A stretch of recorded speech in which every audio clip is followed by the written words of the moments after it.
Ito po ang Moy TV Recaps YouTube channel, naghahatid sa inyo ng mga panibagong palabas ng natatanging primetime king of all television na si Coco Martin. Huwag kalimutang mag-like, share, and subscribe sa ating channel para updated kayo sa ating pinapalabas bawat araw. Sa isang pribadong pag-uusap, kinausap ni Jackie si Miguelito. Inutosan niya ito na formal ng ligawan si Fatima. Ayon kay Jackie, ang pagkakaroon ng koneksyon kay Fatima ay makakatulong sa pagtaas ng buto ng mga tao sa Quiapo. Gagamitin nila ang imahe ni Fatima upang makuha ang simpatiya ng masa. Fatima, ang totoong nililigawan mo, kundi yung mga butanting nai-inlove sa pagka-Prince Charming mo. Dumating si Miguelito sa bahay ni Fatima.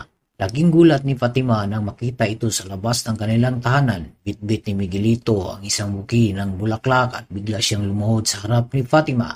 Sinabi niyang gusto pa niya itong mas makilala. Hindi makapaniwala si Fatima sa ginagawang panliligaw ni Miguelito. Anong ginagawa mo dito?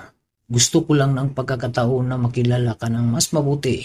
Habang mag-isa, pinag-isipan ni Tanggol ang mabigat na desisyong tumakbo bilang Vice Mayor. Sa kanyang damdamin, kung ito raw ang simula ng tunay na pagbabago, handa siyang tanggapin ang responsibilidad. Kinausap ni Tanggol si Ramon. Sinabi niyang papayag lamang siyang tumakbo kung masisigurado niyang ang kanyang mga kasama ay may kakayahan at malasakit sa tungkulin. Buo ang intensyon ni Tanggol na magsilbi hindi lang para sa bangalan, kundi para sa mga taga-Quiapo.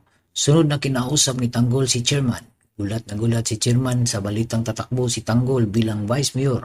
Una siyang nag-alinlangan, ngunit ipinaliwanag ni Tanggol na siya lamang ang tunay na may koneksyon sa mga tao ng Quiapo dahil doon siya lumaki at alam niya ang takbo ng buhay sa lugar.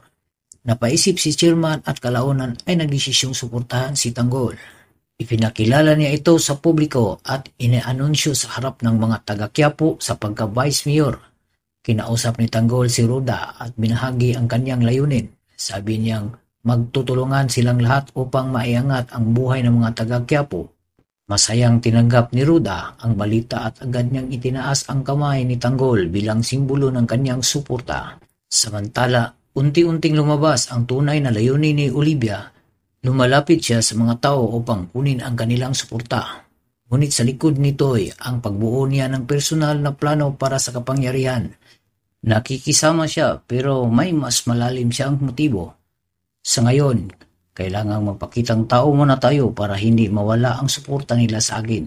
Unti-unti nang nabubuo ang estratehiya ng magkabilang panig para sa nalalapit na halalan. Si Miguelito ginamit ang panliligaw kay Fatima bilang bahagi ng politikal na plano ni Jackie.